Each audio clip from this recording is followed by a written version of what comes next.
How's it going? Hey, let's solve another fun Leetcode problem. This one is called Subarray sum equals k. This one you can see as a medium problem. So the medium problems in Leetcode are usually fairly challenging. Um, I think this problem is challenging, not from a coding perspective, but from the perspective of understanding how to get the constant time solution. So let's look at the requirements. Given an array of integers nums and an integer k, return the total number of subarrays whose sum equals to k.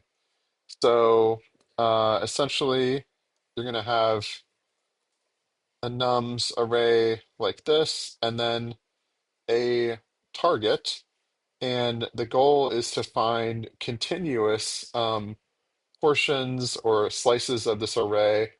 They have to be continuous, so you can't pick like the first index and the last index in a three index array.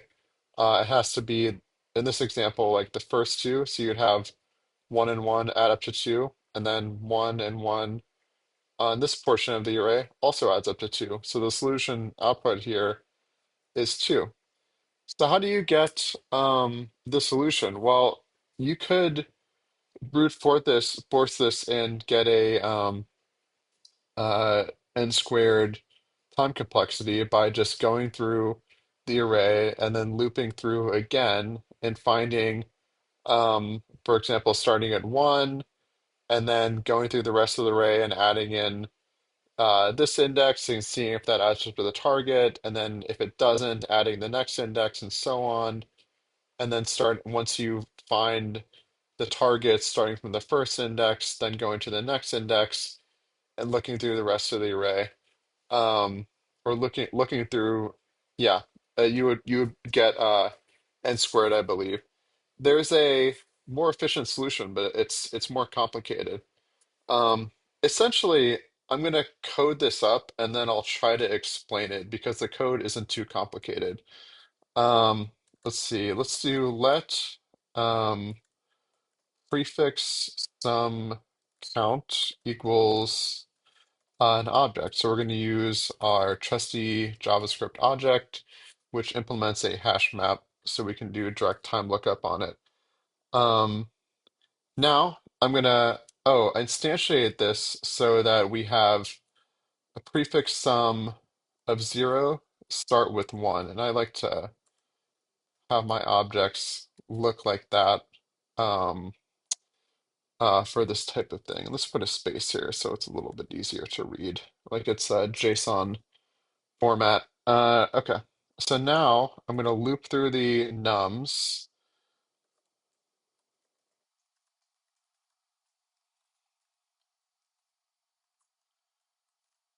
and I want to go ahead and do. So what we're going to do is we're going to start with num and we want to keep, outside of the loop, we want to keep track of a total sum. I'm going to start it at zero, and then essentially I'm going to do total sum plus equal to that part of the index that we're on. So in this example, total sum would start at zero, and at the first index I'd sum one, and then as this loops, total sum is going to start at one, then it's going to add the next index two, then it's going to add the next index three. Um, but then what we want to do here is we want to keep track of the difference, and this prefix sum count essentially is going to be, as we're looping through nums, we're going to be um, not just adding onto total sum and just keeping track of that. We're going to put it into the prefix sum count, and this so we're going to keep track of what our prefix sum is, meaning that at the first index, our prefix sum is zero, or sorry, the first index, our prefix sum, we're going to say is the total sum. we're not gonna keep track of that value. We're gonna keep track of a count of that value. So we want to do add um prefix do if prefix sum count of this value ex of this total sum value exists. So if prefix sum count of that total value exists, um, we want to add that to the current value, or add that to the current prefix total sum value plus equals total sum. Because I'll try to explain this better later, but the number of way prefixes that exist for the total sum that you can subtract from it are going to help let us keep track of our total count. Oh, I forgot to create a count variable. Count being the total number of subarrays. So prefix total sum of that plus equals total sum. I think that's correct. And if it doesn't exist, we'll go ahead and just have it be. I'm sorry, I did this incorrectly. Prefix total sum plus equals 1 is what we want to do. So we want to keep track of the total sum that we're getting. Keeping track of how many ways there are to get that prefix, or just set it equal to 1. Um, yeah, and now we want to get a diff and then compare it to the prefix total sum to see if we want to increment the count for each loop of the array. So we want to take the target, um, total sum minus target. Um, let's put this at the top of the array and call this diff.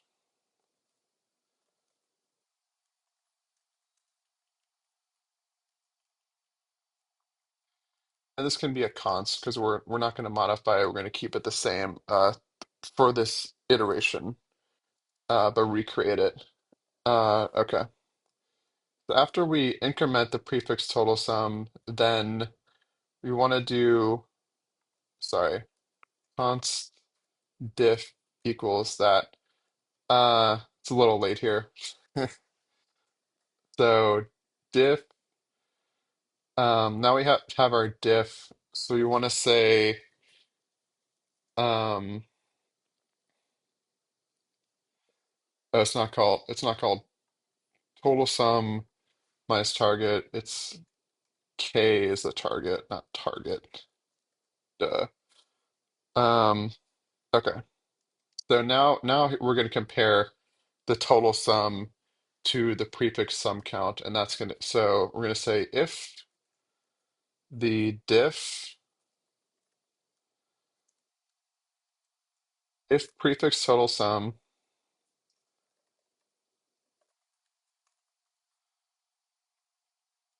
diff exists, then this will tell us the number of ways at this index that we can get to the target.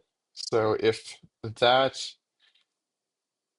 exists, actually a simpler way to do this, to write this, is essentially we just want to increment the count plus or equals prefix total sum diff. And I think that's it. Now we just outside of the loop return the count. Let's see what errors we get.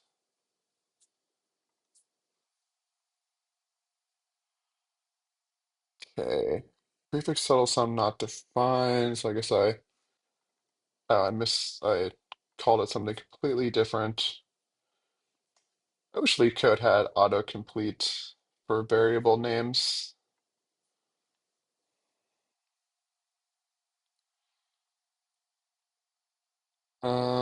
Let's see. So I guess I'm creating line 46. Probably an issue with this line when this doesn't exist. Yeah, I think I do need to wrap this in an if statement. If prefix total sum diff, then if it doesn't exist, we're adding not a number to count, I think. Or adding undefined. Um, or I feel like that could be the cause of that error. Now let's just put this inside that if statement, see if that error changes now. Oh, yeah, there we go. Okay, so we're hitting two test cases they're passing. Um, so that's good. Let's see which test cases we fail. We are failing a test case. It's pretty far along, so hopefully this is like an edge case. Um, yeah, so when it's a single array index value of one, then we're getting k equals zero.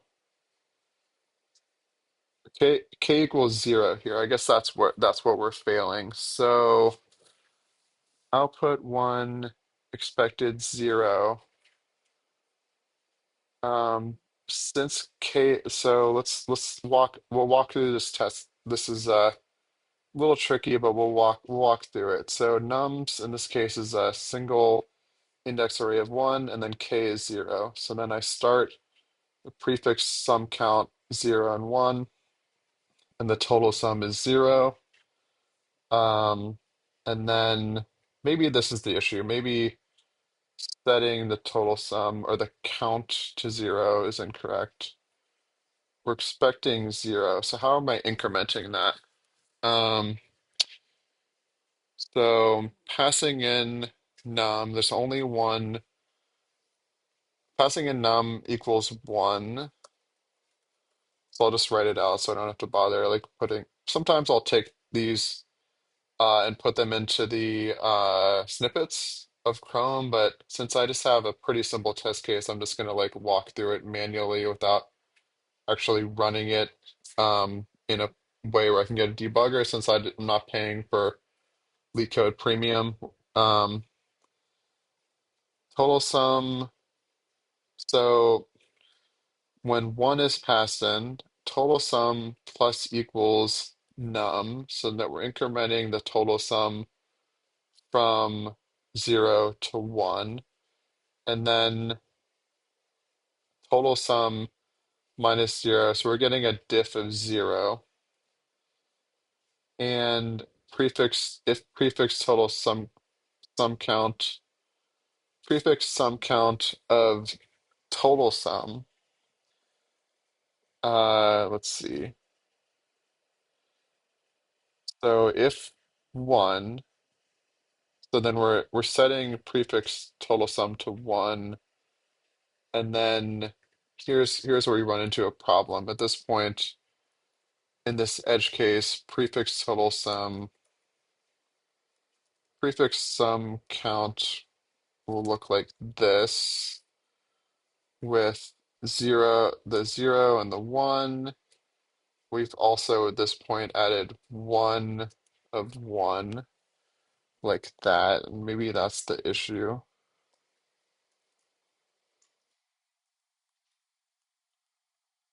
And then if prefix sum count diff, so prefix sum count the diff we've calculated for this test case of one and the array is total sum, which is one minus zero. So the diff would be one.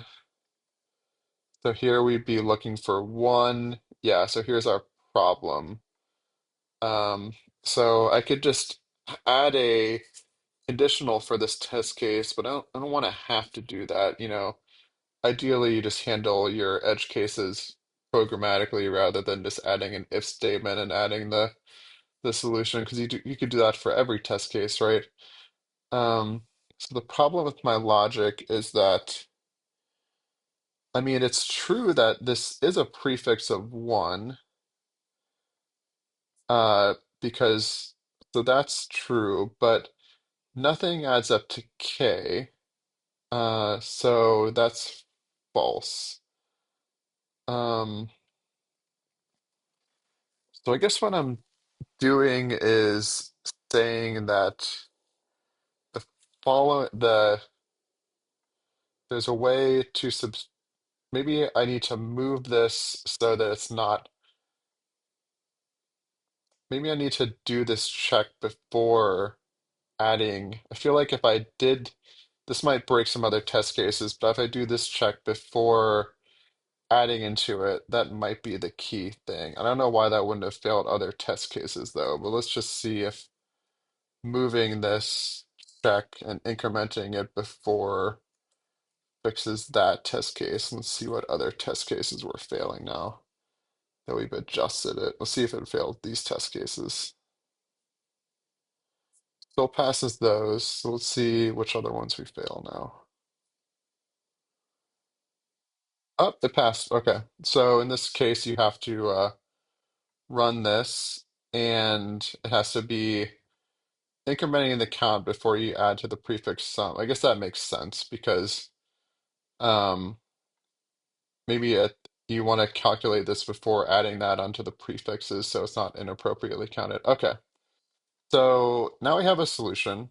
Let's try to explain it. I'll on Blue Sky where I post this, I'll put a link to the Neatcode explanation, which is where I got this answer, which I feel like it does a pretty good job of explaining this fairly complex problem. So essentially, let's go back to the description. The reason, so this is a direct time, sorry, linear time solution. So it's O of n.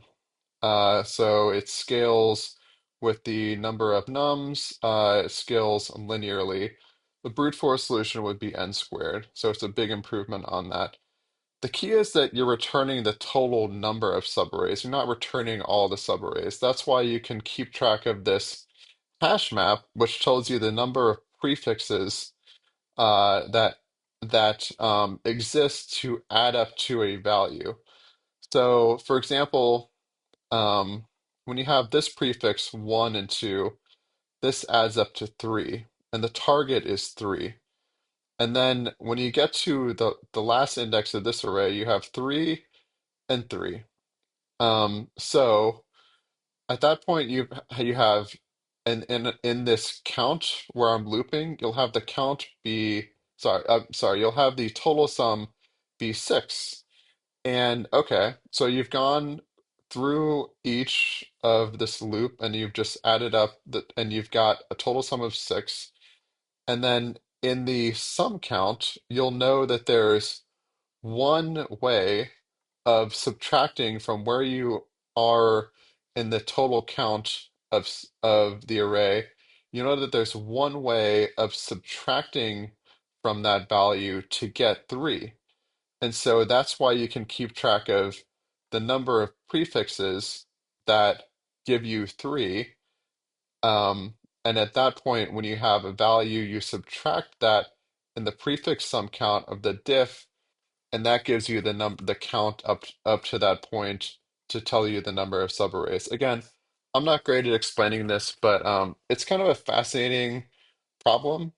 And yeah, I'll link to that Neatcode explanation where he draws out more examples to help you understand. But the key is here that you're using the prefix values that you're building as you're iterating through the array only once to keep track of the count of the number of ways there are to build different prefixes up to that point of the array that you're at, and then use that to increment the count of what you are of the count of the number of subarrays.